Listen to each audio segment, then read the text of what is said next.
நம்ம வேலை செய்யற துறையில இருக்கவங்களே நம்மளை பாராட்டினாங்கன்னா அந்த சந்தோஷம் அவ்வளோ மல்டிப்ளை ஆகும். ரீசெண்டா ஒரு இன்டர்வியூ ஒன்று பார்த்துருந்தேன், நக்குல் அவர்கள் சொல்லியிருந்தாங்க, இவருடைய பேர் சொல்லி இங்க இருக்காருங்க, அந்த இடத்த பிடிச்சிட்டாரு, அவரோட ரைஸ் அவ்வளோ பினாமினல், தமிழ்நாட்டுடைய ஷாருக் கான் அப்படின்னு தான் அவரை கூப்பிடுவேன் அப்படின்னாங்க. நல்ல கைத்தட்டலோட நம்ம வீட்டு பிள்ளைனா எம்ஜிஆர், எங்க வீட்டு பிள்ளைனா வேற யாரு, அண்ணன் எஸ்கே அவர்களை பேச அழைக்கிறோம்.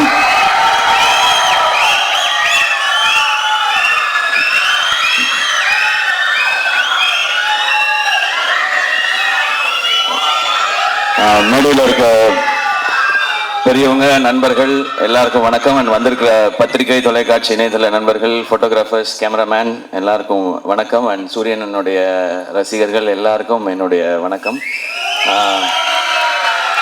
ஃபஸ்ட்டு ஒரு கொஞ்ச நேரம் லேட்டாக வந்துட்டேன், அதுக்கு ஃபஸ்ட்டு சாரி.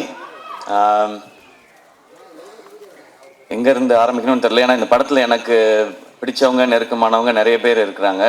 நான் முதல்ல இந்த படத்துடைய ட்ரெய்லர் பற்றி சொல்லிடுறேன். ஒரு சாலிட் ஆக்ஷன் ஃபிலிமுக்கான எல்லாமே இருக்கிற ஒரு ட்ரெய்லராக இருந்துச்சு அது.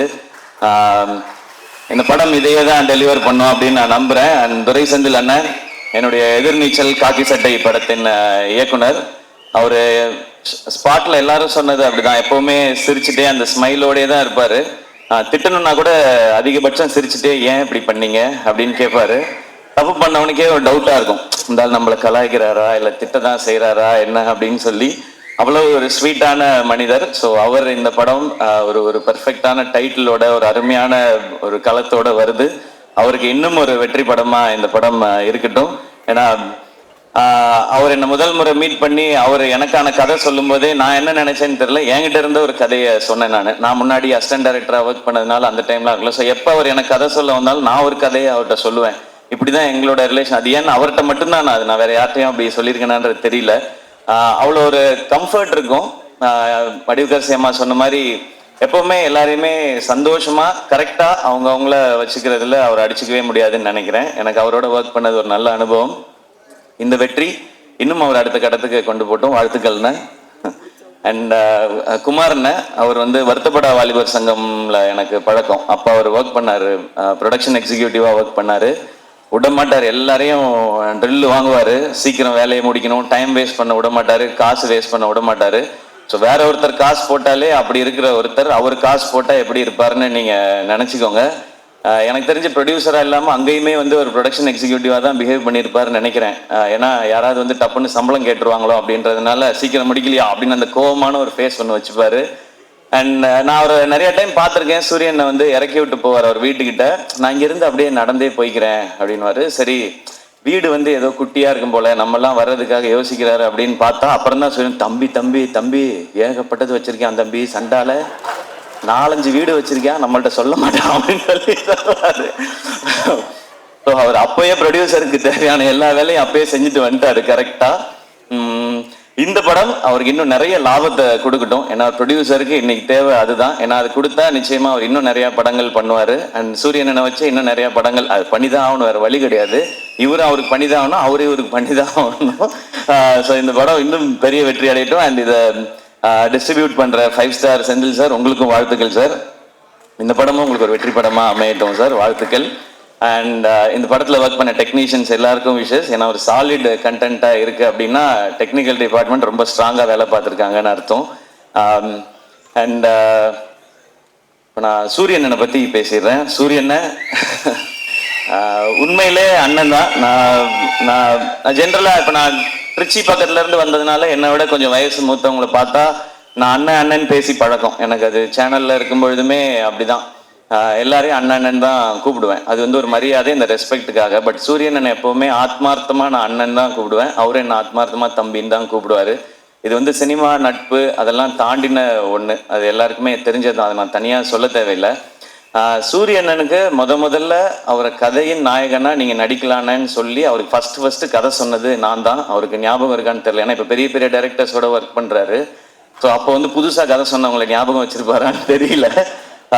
சீமராஜா ஷூட்டிங் அப்போ ஒரு டைம் கேப் இருந்தது. நீங்க ஏன்னா லீடா தம்பி சும்மா என்ன மாதிரி பேசிட்டு போகக்கூடாது, நான் பாட்டுக்கு ஒரு வண்டியை ஓட்டிக்கிட்டு இருக்கேன், குத்திவிடுவேன் குத்தி அப்படின்னு தான் சொன்னார் ஃபர்ஸ்ட். இல்லைண்ணா இந்த மாதிரி ஒரு கதை பண்ணுங்கண்ணே, ஒரு கதையில ஒரு அழகான கேரக்டரா எடுத்து நீங்க பிரதானமா வர மாதிரி பண்ணுங்கன்னு ஒரு கதை சொல்லி சொன்னேன்.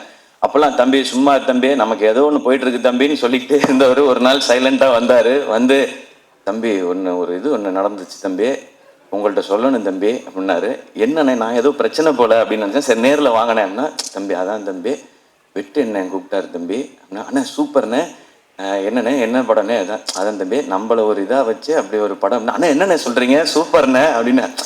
தம்பி நமக்கு தான் கொஞ்சம் பதட்டமாக இருக்குது தம்பி, அண்ணன் சூப்பரு, ஆனால் வந்து எப்படி தம்பினாரு. ஆனால் கண்ணை மூடிக்கு போய் அவர் சொல்கிறத கேட்டு நடிச்சுட்டு வந்துருங்கண்ணே, உங்களோட டைமென்ஷனே மாற்றிடுவார் தம்பி. அவர் அந்த படம் பண்ணிடுவேன் தம்பி, அதுக்கப்புறம் என்ன செய்யறது தம்பி, யாரும் கூப்பிடாம விட்டான், ஏன்னா நான் என்ன பண்ணுறேன். அப்படிலாம் இல்லைண்ணே, நீங்கள் ஃபஸ்ட்டு போங்கண்ணே, உங்களுக்குள்ளே இருக்க டேலண்ட்டாக அவர் வந்து வெளியில் கொண்டு வந்துடுவாருண்ணே. அதை பார்க்கும்பொழுது இங்கே எல்லாருக்கும் தேவைண்ணே. இப்படி ஒரு சேது பிரதர் சொன்ன மாதிரி தான், இப்படி ஒரு முகம் வந்து தேவை எல்லாருக்கும். இந்த மாதிரி கதையை சொல்கிறதுக்கு நீங்கள் போங்க, அந்த எக்ஸ்பீரியன்ஸே நல்லாயிருக்கும் அப்படின்னு சொல்லி அது எனக்கு கேட்கும்போதே சந்தோஷமாக இருந்துச்சு. அப்போ நான் சொன்னேன், இதுதான் உங்கள் லைஃபோட பிக்கஸ்ட் டேர்னிங் பாயிண்ட், இந்த மொமெண்ட் தான். எனக்கு அப்போ என்ன கதைன்னு தெரியாது, என்ன படம் வரப்போகுதுன்னு தெரியாது. நான் வெற்றி சார் மாதிரி ஒருத்தட்ட போகும்பொழுது சூரியன் என்னவா வருவார், ஆனால் சூரியனோட டேலண்ட் பற்றி நிறைய தெரியும். நான் தான் அதிக நேரம் அவரோட எனக்கு தெரிஞ்சு நிறைய படங்கள் பண்ணதுனால நிறைய நேரம் செலவழிச்சிருக்கேன்னு நினைக்கிறேன். காமெடி பண்ணுற ஒருத்தர்னால எமோஷன்ஸையோ சீரியஸான விஷயத்தையோ நிச்சயமாக சாலிடாக பண்ண முடியும். காமெடி பண்ணுற யாரையும் அண்டர் எஸ்டிமேட் பண்ணிடாதீங்க. அதுக்கு இன்னொரு எக்ஸாம்பிள் சூரியன். ரொம்ப சீரியஸாக பர்ஃபார்ம் பண்ணுறவங்களால காமெடி பண்ண முடியாது, அது ரொம்ப கஷ்டம் அது. ஆனால் காமெடி பண்ணுறவங்களால சீரியஸான ரோல் எடுத்து பண்ண முடியும். இப்போ வெற்றி சார் மாதிரி ஒருத்தர் இருக்கும்போது அவருக்கு ஆக்சுவலாக நம்ம ஐபிஎல்ல சொல்கிற மாதிரி தான் ஃப்ரீ ஹிட் சூரியன். எனக்கு ஜாலியாக கண்ணை மூடிட்டு சுற்றலாம், 6 தான் அது எப்படி போய் விழுந்தாலும். அப்படி ஒரு பர்ஃபார்மன்ஸ் அந்த படத்தில் கொடுத்து தன்னை வந்து நிலைநிறுத்திக்கிட்டாரு. இப்போ ஆனால் கேட்டால் சொல்வார், அண்ணே ஹீரோ ஆயிட்டீங்க எப்படின்னா, தம்பி அதெல்லாம் இல்லை தம்பி, நம்ம பிச்சு போடுவேன், இன்னொரு வாட்டி இதே ட்ராமா அவங்க பண்ணவே கூடாது, அடுத்தடுத்து அதான் பண்ணுறீங்கன்னா. அப்புறம் கொட்டுக்காளி நாங்கள் பண்ணியிருக்கோம். ஸோ வெற்றி சார் வந்து விடுதலைன்னு ஒரு படத்தில் சூரியனனுக்கு இப்படி ஒரு அடையாளத்தை கொடுத்துருக்காரு. அதுலேருந்து 1% கூட கீழே இறங்கிடக்கூடாது, அது கரெக்டாக இருக்கணும்னு சொன்னாங்கன்னு சொன்னாங்க. ஆனால் கொட்டுக்காளி படத்தில் ஒரு ஸ்டெப் அதை விட நெக்ஸ்ட் ஸ்டெப் இருக்குன்னு நான் நம்புகிறேன் சார். ஸோ அது வந்து எங்களுக்கு ரொம்ப வினோத் இங்கே இருக்காப்புல அந்த படத்தில் ரொம்ப இன்னும் ஒரு புதுசான ஒரு சூரியனை நீங்கள் டெஃபினட்டாக பார்ப்பீங்க. அண்ட் இந்த படம் ஃபுல்லான ஆக்ஷன். அவருக்கு ஆக்ஷன் பண்ணுறது ஒரு பெரிய விஷயம் இல்லை, ஏன்னா அவர் எப்போவுமே வந்து ஒர்க் அவுட்லேயே தான் இருப்பார். நான் வந்து ஜாலியாக சாப்பிட்டுட்டு சுற்றிட்டு இருப்பேன் ஷூட்டிங்லலாம். அவர் எப்போவுமே தம்பி ஒர்க் அவுட் தம்பி, இன்னைக்கு நான் பார் தம்பி சூப்பராக பண்ணிட்டு வரேன்னு சொல்லி ஃபுல்லாக ஒர்க் அவுட் மோட்லேயே தான் இருப்பார். ஸோ அவர் அந்த ஆக்ஷன் பண்ணுறதுக்கெல்லாம் அவர் எப்போவோ ரெடி. இப்போ அதுக்கான கதை வந்துட்டே இருக்குன்னு நினைக்கிறேன். இப்போ வந்து ரொம்ப கிளியராக இருக்காரு, நான் வந்து இனிமேல் ஹீரோவாக தான் பண்ணுவேன் அப்படின்றதுல ரொம்ப ரொம்ப கிளியராக இருக்காரு சூரியன். நிறைய டைம் இன்ஸ்டாகிராமில் உட்காந்து ஹீரோயின்லாம் செலக்ட் பண்ணிட்டே இருக்காரு. இதெல்லாம் பார்த்து தம்பி இது கரெக்டாக இருக்குமா தம்பி அப்படிலாம் சொல்லி, ஸோ அந்த லெவலுக்கு பர்ஃபெக்டாக ஒரு ஹீரோவாக எல்லாமே செட் ஆகிட்டாரு. ஸோ ஆனால் கருடன் படம் உங்களுக்கு இன்னும் ஒரு பெரிய மைல் ஸ்டோனாக இருக்கட்டும். அண்ட் கொட்டுக்காலியை எல்லாருக்கும் காட்டுறதுக்கு நான் வந்து காத்திருக்கேன். எல்லாரும் அதை பார்க்கணுன்னு நான் ஆசைப்படுறேன். சீக்கிரம் கொண்டு வந்து முக்கியமாக வெற்றி சார்ட்ட ஃபர்ஸ்ட் காட்டணும். ஏன்னா கொட்டுக்காளி படம் பற்றி எல்லாம் தெரியறதுக்கு முன்னாடியே வெற்றி சார் வந்து எல்லாத்தையுமே இந்த படம் ரொம்ப ரொம்ப ஸ்பெஷல் ஃபிலிமாக இருக்கும்னு சொல்லி டைரக்டரை வந்து பயங்கரமாக அப்ரிஷியேட் பண்ணி சொன்னாங்க. ஸோ உங்கள்ட்ட காட்டுறதுக்காக வெயிட் பண்ணிட்டு இருக்கோம் சார்.